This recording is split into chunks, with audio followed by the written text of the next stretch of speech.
woman with the menu stops me by the cash register because the restaurant is crowded. She doesn't think she has a table for one. I'm soaked after running across the parking lot in the hot rain, so I'm not sympathetic when she says, nobody ever comes in alone.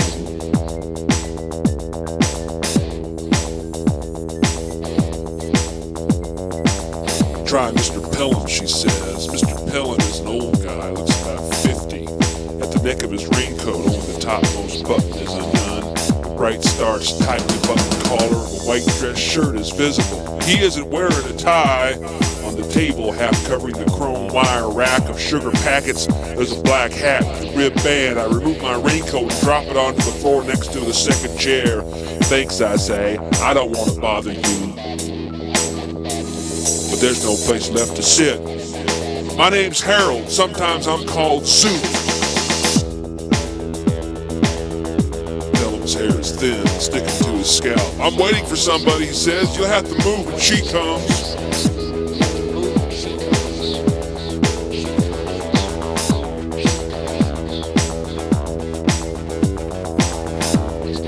Pelham presses a hand to his forehead and slides the fingers back over his scalp, little new points of dark hair to the skin, and rolls his eyes. Look at these people. Why the hell don't they go home? Go to Bonanza, for Christ's sake. Looking around the room, I want the same thing. Bonanza's not so bad, and you can usually get your own goddamn table.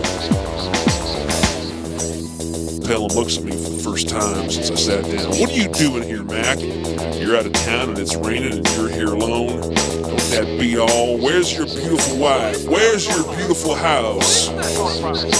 I grin and shrug. No wife, no house. My beautiful car's in the lot outside, only it's a Chevrolet. Pelham shreds 4 crackers into his soup, which must be room temperature by now. Zoot! What kind of name is that? That's a stupid fucking name.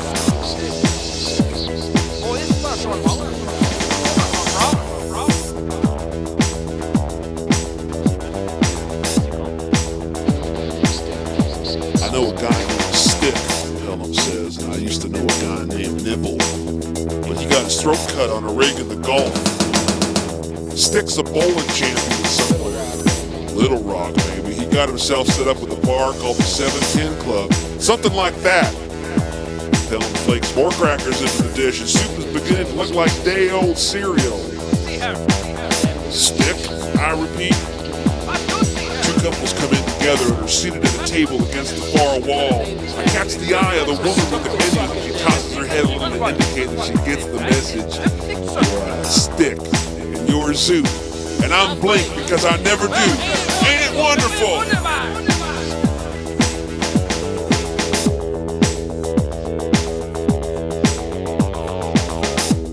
I need a ride, Pelham says while I add the tip to the table. Hot young thing like you could afford to give me a ride, can't you? Where you headed? It's reflex. I don't know why I'm agreeing. Maybe it's the way Pelham looks, the eyebrows, the sallow skin, the disdain. Maybe I want to prove I'm not such a rotten fella. It ain't far, he says. I'll buy gas if you want to be pissy about it.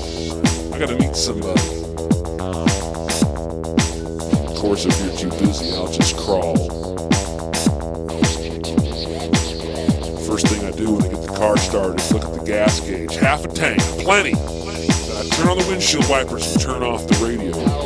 Pelham jams his hand in his raincoat pocket and says, how old are you? 30? 35? 30? 35? He says, I'm 50 today. When you're 50, it goes very fast. Oncoming lights make the rain on the windshield look alive. The way the water pops off the glass and flies into midair. I'm waiting for Pelham to tell me where to stop. I spin the Chevrolet onto a red clay road full of potholes and brown standing water. We buck and heave in the front seat of the car, and there's nothing to say. Okay, he says, here, stop, cut the lights and sit tight. He yanks the hat down, opens the door.